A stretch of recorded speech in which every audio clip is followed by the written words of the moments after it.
আমি নিশ্চিত নই আমি কি আপনাদের সাথে সূরাতুন নাজিয়াত থেকে কিছু শেয়ার করেছি। না, মনে হয় করিনি। এই সূরা নিয়ে 2 সপ্তাহ পূর্বে একটি সিক্রেট খুতবা দিয়েছিলাম। সিক্রেট খুতবা, কারণ এটা রেকর্ড করা হয়নি। যাই হোক, আমি আল কোরআনের নাজম নিয়ে কিছু কথা বলতে চাই। নাজম হলো এমন একটি সাবজেক্ট যেখানে কোরআনের আলোচ্য বিষয়সমূহ কিভাবে একটি আরেকটির সাথে সম্পর্কযুক্ত তা অধ্যয়ন করা হয়। প্রথম দৃষ্টিতে মনে হয় আলোচ্য বিষয়গুলো কেমন যেন সম্পর্কহীন, একটি অংশের সাথে আরেকটির কোনো সম্পর্ক নেই। কিন্তু যদি যত্ন সহকারে লক্ষ্য করেন তাহলে দেখবেন আসলে একটি অখণ্ড যুক্তি উপস্থাপন করছে। তো সূরাতুন নাজিয়াতও সেরকম একটি সূরা। অনেকগুলো শপথের মাধ্যমে এর সূচনা হয়েছে, যা টেনে নিয়ে আসে, ডুব দেয়। নাজিয়াত কোনো কিছু টেনে নিয়ে আসে, আর গরকান অর্থ যখন তারা ঝাঁপ দেয়। ওয়া নাশিতাতি নাশতা, আর তারা দারুণ ব্যস্ত। ওয়া সাবিহাতি সাবহা, যারা তীব্র গতিতে সন্তরণ করে। ফাসসাবিকাতি সাবকা, আর তারা ক্ষিপ্র গতিতে এগিয়ে যায়। ফাল মুদাব্বিরাতি আমরা, অতঃপর যারা সকল কর্ম নির্বাহ করে, তাদেরকে যে আদেশই প্রদান করা হচ্ছে তারা তা বাস্তবায়ন করছে। এগুলো হলো শপথ। আমরা জানি না কারা এই কাজগুলো করে। আল্লাহ আমাদের বলেননি তারা কারা। তারা টেনে নিয়ে আসে, তারা ঝাঁপ দেয়। এখন এর দ্বারা আসলে কি বোঝানো হচ্ছে এই বিষয়ে সাহাবাদের অভিমত পাওয়া যায়। আমরা এ নিয়ে পরে কথা বলবো। এই শপথগুলো শেষ হওয়ার সাথে সাথে অনেকগুলো আয়াত এসেছে বিচার দিবস নিয়ে। এমন দিন যেদিন কম্পনকারী প্রকম্পিত করবে। ইয়াউমা তারজুফুর রাজিফা তাতবাউহা রাজিফা, তারপর আসবে আরেকটি ভূকম্পন। কুলুবুন ইয়াউমাইযিন ওয়াজিফা, সেদিন অনেক হৃদয় ভীত সন্তুষ্ট হবে। আবসারুহা খাশিআ, তাদের দৃষ্টি ভীতিবিহ্বলতে অবনমিত হবে। ইয়াকুলুনা ইন্না লামারদুদুনা ফিল হাফিরাহ, এখন আসছে পরবর্তী দৃশ্য। তারা বলে আমাদের কি আগের অবস্থায় ফিরিয়ে আনা হবে? অন্য কথায় আমাদের কি আবার আমাদের কবর থেকে উঠানো হবে?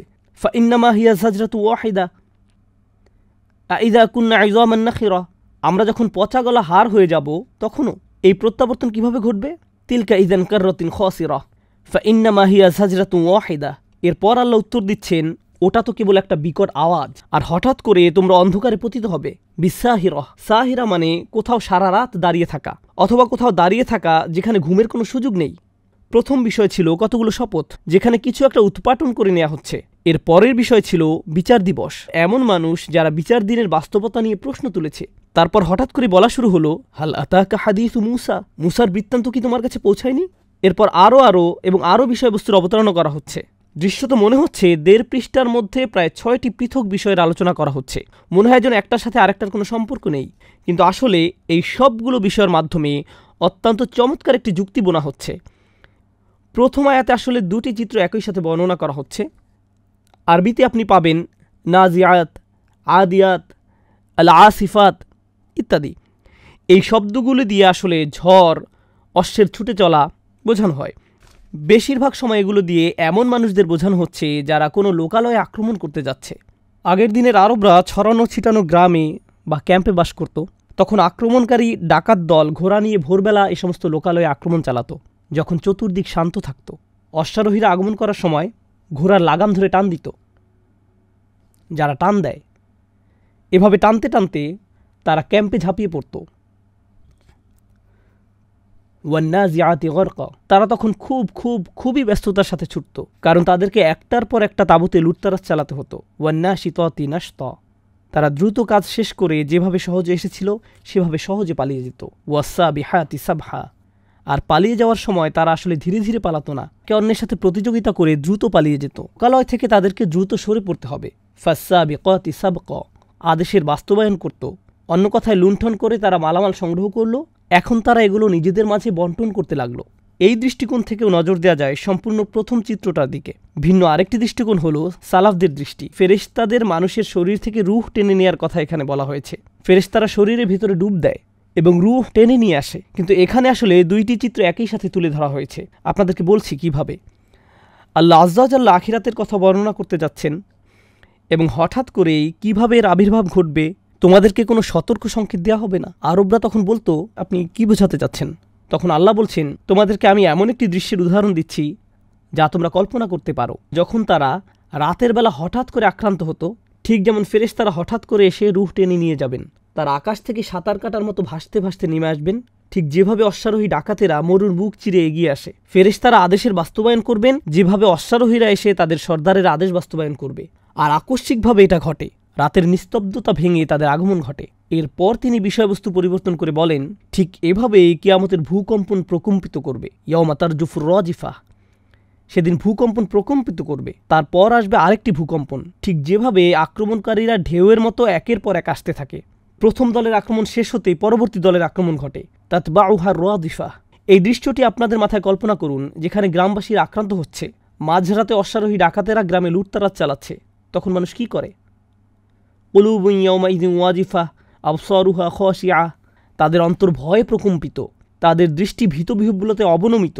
এর মধ্যে লুণ্ঠনের কাজ সমাপ্ত হয়ে যায়। লুণ্ঠন শেষ মানে মূল্যবান যা কিছু আছে তার সব নিয়ে গেছে। আর মাটিতে যা পড়ে আছে মূলত অশ্বারোহীদের পদচিহ্নগুলো, তাই না? জানেন পদচিহ্নের আরবি প্রতিশব্দ কি? হাফিরা। ইয়াকুলুনা আইন্না লামারদুদুনা ফিল হাফিরা। একদিকে এর অর্থ হলো তারা বলে আমাদেরকে কি কবর থেকে তুলে আগের অবস্থায় ফিরিয়ে আনা হবে। আর আরেকটি অর্থ হলো অশ্বারোহীরা চলে যাওয়ার পর বাকি আছে শুধু পদচিহ্নগুলো। কোনো কারণে কেউ সেখানে আবার ফিরে যাবে, আর ফিরে গেলেও উপকারী কিছু সেখানে পাবে না। তিলকা ইদান কাররাতিন খাসিরা। এটা হবে এক ক্ষতিকর প্রত্যাবর্তন। অন্য কথায় তাদের বিচার দিবসের ব্যাপারে প্রশ্ন তোলাকে আল্লাহ তুলনা করছেন যেভাবে তারা ভাবত লোকালয় ধ্বংস হয়ে যাওয়ার পর কিভাবে তারা সেখানে ফেরত যাবে। ফাইন্নামা হিয়া জাজরাতু ওয়াহিদা। ওটা তো কেবল একটা বিকট আওয়াজ। এই বিকট শব্দ হতে পারে সিঙ্গার ফুৎকারের মহাগর্জন, অনফিখা ফিস সূর। কিন্তু এই দুনিয়ায় এক ব্যক্তি তার গ্রামে ফেরত এসে দেখল সব কিছু জ্বালিয়ে দেওয়া হয়েছে, ঘোড়ার পায়ের চিহ্ন সর্বত্র। তখন সে কি করে? সে কেঁদে ওঠে, হাঁটুতে ভর দিয়ে বসে পড়ে। ফাইদা হুম বিসাহিরা। সারা রাত কেঁদে কেঁদে কাটিয়ে দেয়, কারণ কিছুই আর অবশিষ্ট নেই। আল্লাহ দুনিয়ার একটি চিত্রকে আখিরাতের চিত্রের সাথে তুলনা করলেন। সুতরাং আপনি দুইটি চিত্র একই সাথে অবলোকন করছেন। এখন এই সকল দুর্যোগ এড়ানো যেত যদি কেউ গ্রামবাসীকে বলতো ডাকাত দল আক্রমণ করতে আসছে, তোমাদের গ্রামে একটি আক্রমণ হতে যাচ্ছে, তাহলে তারা প্রস্তুতি নিতে পারত, তাই না? হাল আতাকা হাদিসু মূসা। মূসার সংবাদ কি তোমাদের কাছে আসেনি? আল্লাহ যখন মূসাকে তার কাছে ডেকে আনলেন, ফিরাউনের কাছে গিয়ে তাকে সাবধান করতে পারেন। ইযহাব ইলা ফিরআউনা ইন্নাহু তাগা। ফিরাউনের কাছে যাও, সে সীমালঙ্ঘন করছে। কারণ ফিরাউনকে সাবধান করা উচিত যে আক্রমণ আসছে, সাবধান হও। আর যখন কাউকে এভাবে আক্রমণের ব্যাপারে সাবধান করতে যাবেন, প্রমাণ উপস্থাপন করা উচিত। ফাআরাহুল আয়াতাল কুবরা ফাকাযযাবা ওয়া আসা। তিনি তাকে সবচেয়ে বড় প্রমাণ দেখিয়েছেন, তারপরও সে মিথ্যা প্রতিপন্ন করল এবং সে মুখ ফিরিয়ে নিল। তো আল্লাহ এখন বর্ণনা করছেন রাসূল পাঠানোর উদ্দেশ্য কোনো জাতিকে ধ্বংস করে দেয়া নয়, বরং তাদেরকে রক্ষা করা। সূরা নূরের আলোচনায় যেটা আমি আরো ভালোভাবে ব্যাখ্যা করেছি, ফাকাযযাবা ওয়া আসা সুম্মা আদবারা ইয়াসআ। অতঃপর সে আল্লাহর বিরুদ্ধে জোর প্রচেষ্টা চালানোর জন্য উল্টো পথে ফিরে গেল। অন্য কথায় তুমি চেষ্টা চালানো শুরু করেছো তার বিরুদ্ধে যে তোমাকে সাবধান করেছে। ফাহাশারা ফানাদা। সে সকলকে সমবেত করলো এবং উচ্চস্বরে ঘোষণা করলো। এই অংশটা আসলেই চমকপ্রদ। গোটা সতর্কতা বিচার দিবস সম্পর্কে, তাই না? বিচারের দিন আল্লাহ সবাইকে একত্রিত করবেন, কিন্তু ফেরাউন সিদ্ধান্ত নিল সে তার নিজের হাসর আহ্বান করবে। ফাহাশারা। বিচারের দিন আল্লাহ ঘোষণা দিবেন, কিন্তু সে সিদ্ধান্ত নিল সে তার নিজের ঘোষণা প্রদান করবে। বিচারের দিন আল্লাহ ঘোষণা দিবেন, লিমানিল মুলকুল ইয়াউম লিল্লাহিল ওয়াহিদিল কাহ্হার। আজকে রাজত্ব কার? পরাক্রান্ত আল্লাহর। ফেরাউন লোকজনকে জড়ো করলো, আল্লাহকে ডাকার পরিবর্তে সে ঘোষণা করলো, আনা রব্বুকুমুল আ'লা। আমিই তোমাদের সর্বশ্রেষ্ঠ রব। সুবহানাল্লাহ। তুলনাটা লক্ষ্য করেছেন? বিচার দিবসে কি ঘটবে আমাদের প্রকৃত রবের সাথে, আর অন্যদিকে এই ইডিয়েট কি করছে? তার নিজের হাসর তৈরি করেছে, তার নিজের নিদা, তার নিজের ঘোষণা, আনা রব্বুকুমুল আ'লা।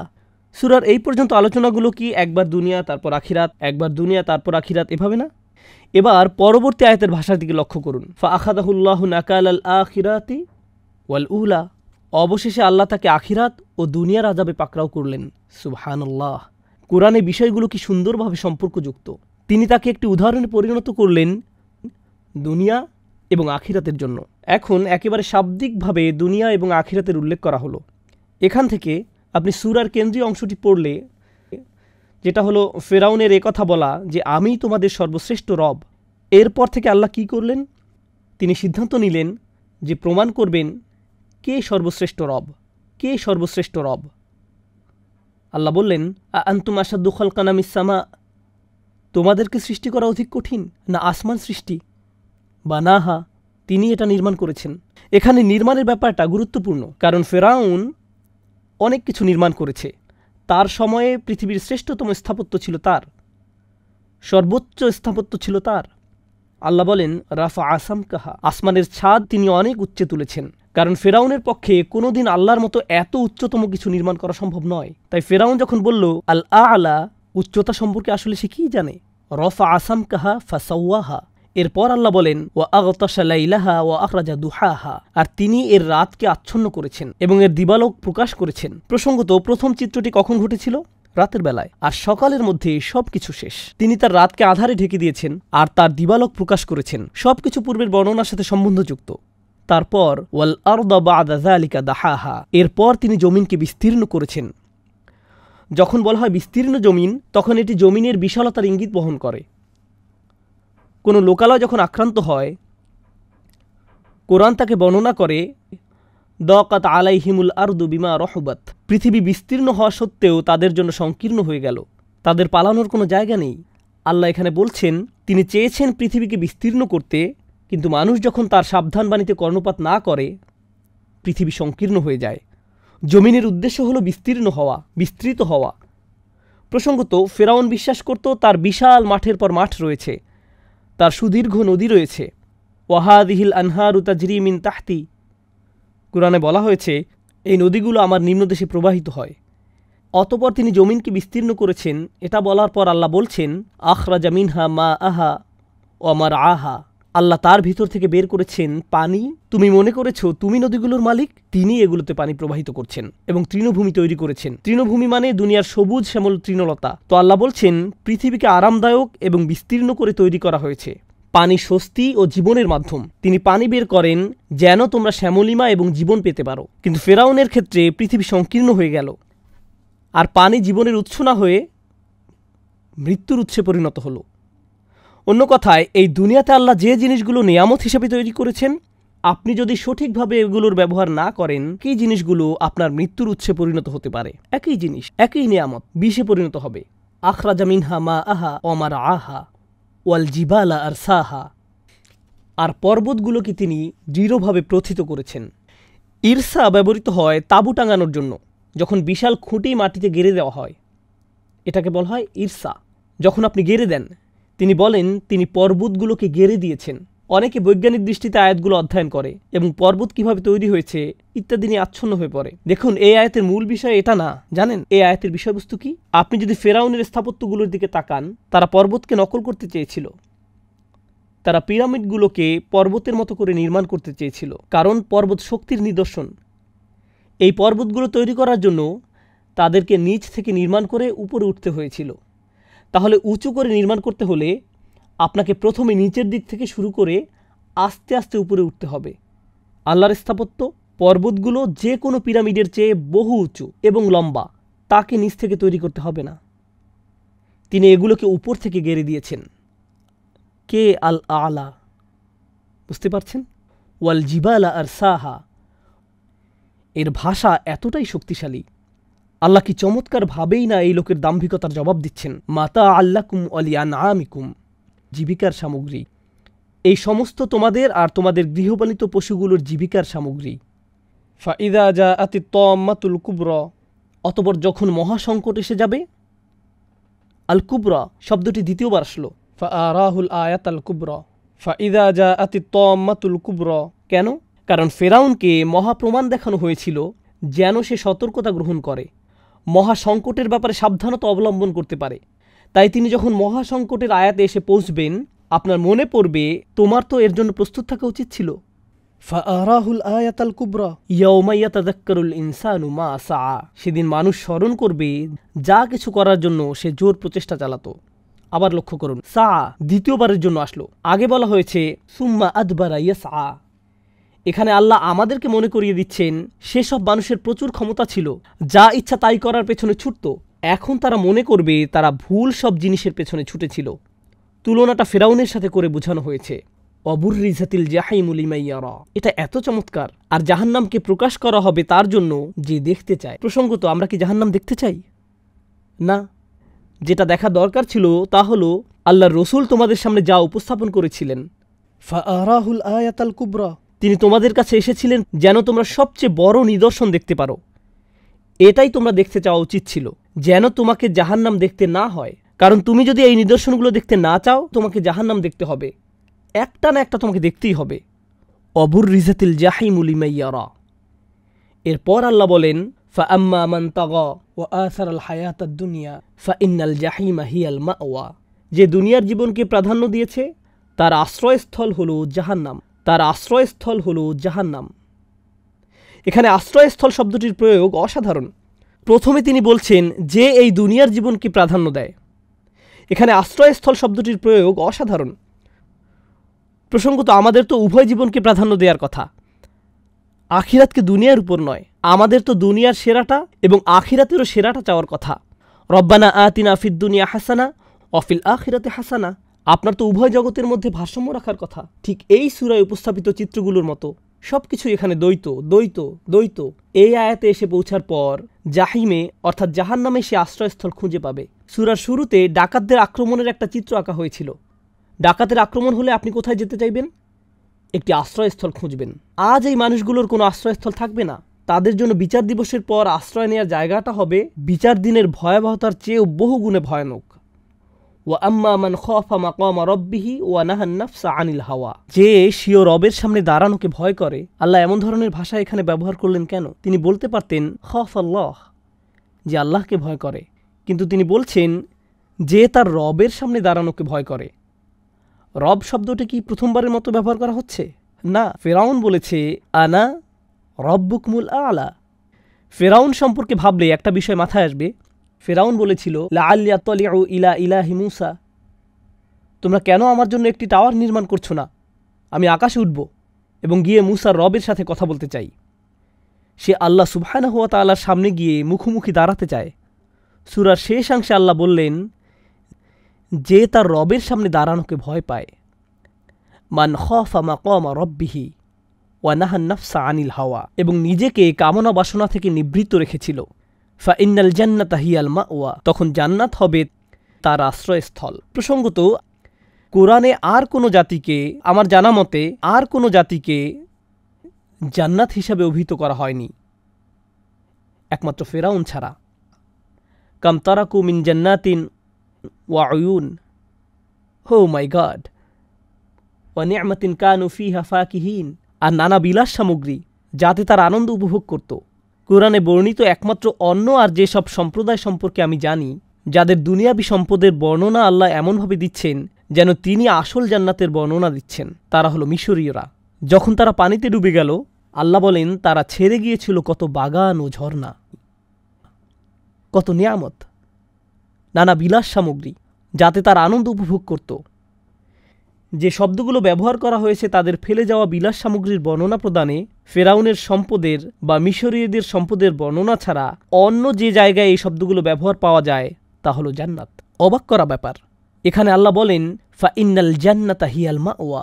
সত্যিকারের জান্নাত ফেরাউনের দুনিয়াবি জান্নাত নয়। সত্যিকারের জান্নাত হলো ওই ব্যক্তির আশ্রয়স্থল যে নিজেকে কামনা বাসনা থেকে বিরত রাখতে পেরেছিল। ইয়াসআলুনাকা আনিস-সাআহ, তারা আপনাকে সময় সম্পর্কে জিজ্ঞেস করে। কোন সময়? বিচারের দিন। কিন্তু তারা কিভাবে এ সম্পর্কে জিজ্ঞেস করে? আইয়ানা মুরসাহা, কখন তা নিচে স্থাপন করা হবে? নিচে স্থাপন করা বা গেড়ে দেওয়ার কথা কি এই প্রথম বলা হচ্ছে? এছাড়া আর কোন জিনিস নিচে গেড়ে দেওয়া হয়েছিল? পর্বত। দেখুন, মানুষ কি ফেরাউনকে প্রশ্ন করত?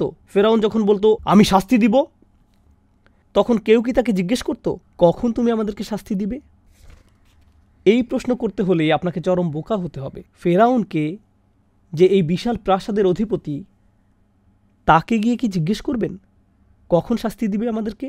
কারণ আপনি যদি বলেন কখন শাস্তি দিবে, তখন সে বলবে আমি পরে এক সময় শাস্তি দেওয়ার কথা চিন্তা করেছিলাম, কিন্তু তোমার জন্য স্পেশাল শাস্তির আয়োজন করছি এখনই। ব্যাপারটি কি এমন না? তাহলে তুমি এই লোককে ভয় পাচ্ছ যে এই ছোট্ট পিরামিডের মালিক, কিন্তু তুমি তাকে ভয় পাচ্ছ না যিনি পর্বতকে স্থাপন করেন। আর তুমি এটা বলার দুঃসাহস দেখাও কখন এটা নিচে ফেলা হবে। শুধু মুরসা শব্দটি আপনাকে মনে করিয়ে দেওয়ার কথা যিনি উপর থেকে পর্বতকে ছেড়ে দেন।